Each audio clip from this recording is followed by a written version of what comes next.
આજથી પવિત્ર ચૈત્રી નવરાત્રિનો પ્રારંભ થયો છે. સાથે જ હિન્દુ અને મહારાષ્ટ્રીયન લોકોનું નવું વર્ષ પણ છે. ત્યારે શહેરના વિવિધ માઈ મંદિરોમાં વહેલી સવારથી માઈ ભક્તો દર્શનાર્થે ઉમટ્યા હતા. આજે વિક્રમ સંવત 2080 ને ચૈત્ર સુદ એકમ છે અને હિન્દુ નવ વર્ષ છે. સાથે જ ચૈત્ર માસના પ્રારંભથી 9 દિવસ માતાજીની પૂજા ભક્તિના પવિત્ર દિવસોએ માઈ ભક્તો માતાજીની આરાધના કરે છે. આજે નવરાત્રિના પ્રારંભે વિવિધ મંદિરોમાં તથા ઘરોમાં ઘટ સ્થાપના કરવામાં આવે છે. જવારા વાવી પૂજન કરવામાં આવે છે. શક્તિના મુખ્ય 3 રૂપોમાં સૌપ્રથમ બાળ સ્વરૂપે બહુચરાજી, યૌવન સ્વરૂપે મા જગદંબા તથા પ્રૌઢ સ્વરૂપે મા કાલીની પૂજા કરવામાં આવે છે. 9 દિવસ 9 શક્તિની ભક્તિ, અનુષ્ઠાન, આરાધના કરવામાં આવે છે. ચૈત્ર માસનું ખૂબ મહત્વ શાસ્ત્ર મુજબ છે, જેમાં ચૈત્રી નવરાત્રિના ત્રીજા દિવસે ભગવાન વિષ્ણુએ મત્સ્ય સ્વરૂપ ધારણ કર્યું હતું, જ્યારે 9મા દિવસે ભગવાન વિષ્ણુએ 7મા અવતાર ભગવાન રામ રૂપે અવતર્યા હતા.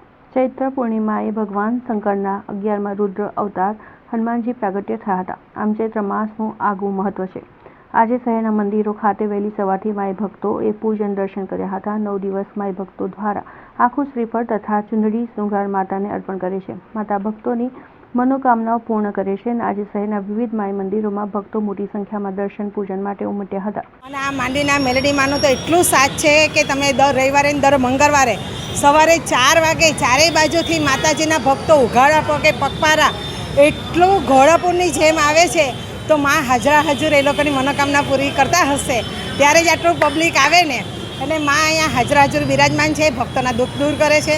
અને ચૈત્રી મહિનાનો તો ઠીક પણ 12 માસ માં હાજરા હજુર બધાની રક્ષા કરે છે. ચૈત્ર મહિનાનો મહિમા એવો છે કે માં જે દરેક ભક્તો હોય, દુઃખી હોય, જે બી હોય એનું કલ્યાણ જ કરે છે માં ભગવતી. ને દરેકને ચૈત્ર મહિનાની શુભકામના છે મારા તરફથી. હું ભગત રૂપે અહીં સેવા કરું છું અને માતાજીને મેં પ્રાર્થના કરું છું કે દરેકની કામના પૂર્ણ કરે.